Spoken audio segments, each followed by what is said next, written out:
mungkin masnya kan pernah dengar ada cerita ada lomba memanjat antara monyet, ikan sama harimau gitu ya. Tentunya yang juara satu kan monyet pastinya, karena kan ikan nggak bisa manjat, harimau nggak bisa manjat gitu kan. Nah, hal yang sama juga kita terapkan di SLB ini. Jadi kan semua anak-anak kemampuannya masing-masing. Nggak mungkin ikan kita paksa untuk manjat, nggak mungkin juga tunarungu kita paksa untuk mendengar atau bermain musik, nggak mungkin ya.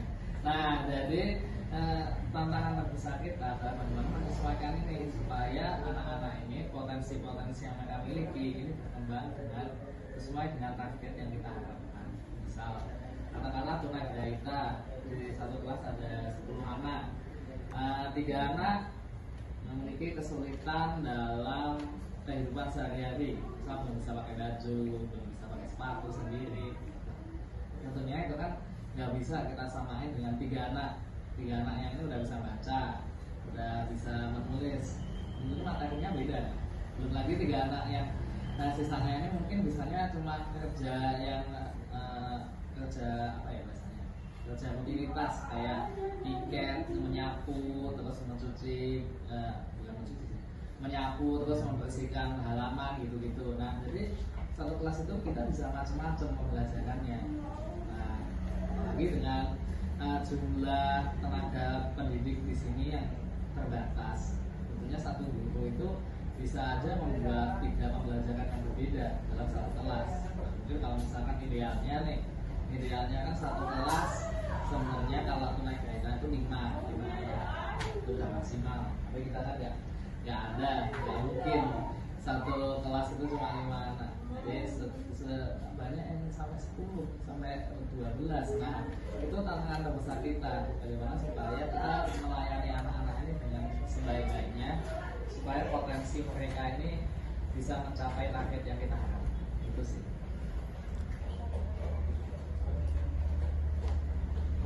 Dan ini Pak, bagaimana cara memahami mereka itu kelebihan atau kekurangan? Jadi kita di sini ada yang namanya asesmen. Asesmen ini bisa dibilang adalah nyawanya dari SLB. Ini yang membedakan kita dari sekolah reguler. Kalau di sekolah reguler kan murid satu kelas kan sangat banyak, 30 sampai 40 ya. Nah, jadi itu tentunya guru itu hanya mengambil kemampuan rata-rata dari anak satu kelas itu, betul kan? Nah, misal anaknya yang paling rendah segini, yang paling tinggi segini, ambil tengah-tengahnya gitu kan. Kalau di sekolah reguler, nah kalau di SLB itu asesmen itu, jadi kita laksanakan itu secara berkala, periodik, namanya asesmen diagnostik gitu. Jadi tiap 3 bulan atau 1 semester kita bergantung kebutuhan bisa 3 bulan. Jadi tiap 3 bulan itu kita punya formnya tentang kemampuan anak-anak itu dalam kehidupan sehari-hari, misalnya pakai baju, pakai sepatu, terus di situ ada keterangannya juga, anaknya udah bisa pakai sepatu tapi tidak bisa membedakan kanan dan kiri, mungkin gitu ya. Nah, ini contoh aja. Jadi kita tuh setiap 3 bulan ada evaluasinya dari hasil asesmen itu. Oh, ini anaknya kurangnya ini, terus kelebihannya di sini.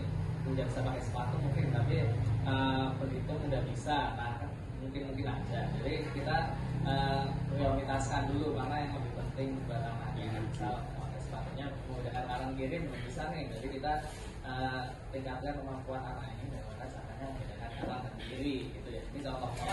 Nah, jadi kurang lebih seperti itu. Jadi asesmen diagnostik ini membedakan kita dengan sekolah reguler. Kalau di sini kita tiap 3 bulan itu seperti ada pengembangan evaluasi kita terkait anak-anak itu per individu dan per kelas seperti itu. Nah, itu sih.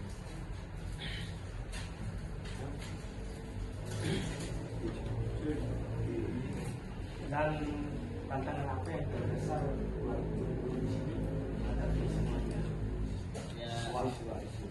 Ya tadi itu ya yang pertama itu ya tantangannya. Iya. Bagaimana Bapak menangani anak yang memiliki kesulitan belajar? Ya, kalau anak yang kesulitan belajar seperti ini ya kita kan ada asesmen diagnostiknya itu. Jadi kita ketahui lah sulit belajarnya itu di materi yang mana, ya mungkin di aktivitas yang mana yang bisa kita ketahui. Nah itu yang perlu kita ulang-ulang lagi ke anak itu. Jadi itu sih masalah kesulitan belajar, kita tetapkan dulu prioritas kita yang mana, terus kita ulang-ulang mengajarnya di situ. Apa yang Bapak lakukan untuk membuat anak-anak merasa aman dan nyaman di kelas? Kalau itu sih lebih ke pengaturan kelas ya. Jadi kalau kebetulan saya kan mengajar tunarungu, jadi yang saya bisa sampaikan di sini adalah bagaimana saya dalam menghandle kelas tunarungu. Kan kelas tunarungu itu kan nggak bisa mendengar, ya kan?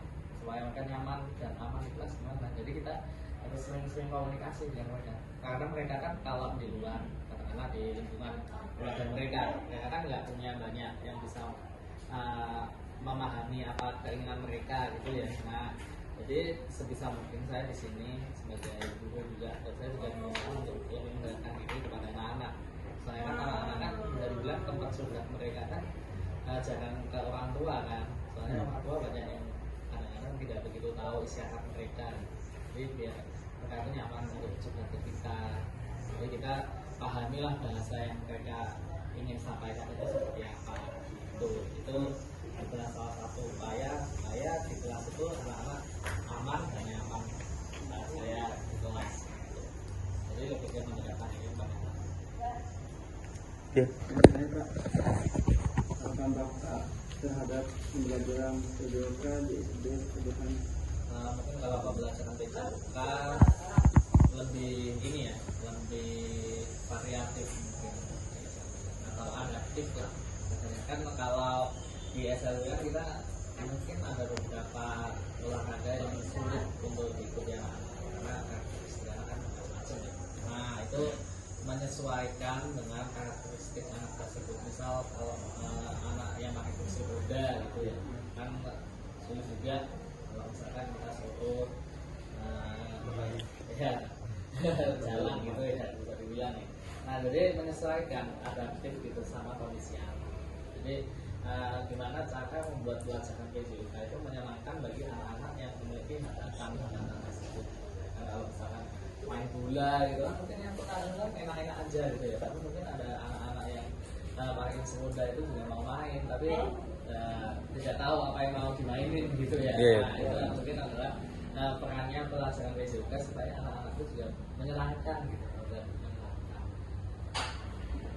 Izin bertanya Pak. Ya. Apa saja kendalanya dalam proses pembelajaran? Tadi itu ya, yang pertama itu tantangan, ya sama mirip-mirip lah, kendala sama tantangan, bisa dibilang gitu ya.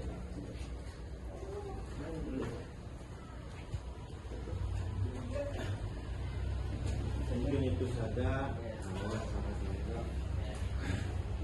Terima kasih atas waktunya. Saja kita cukup. Assalamualaikum warahmatullahi wabarakatuh.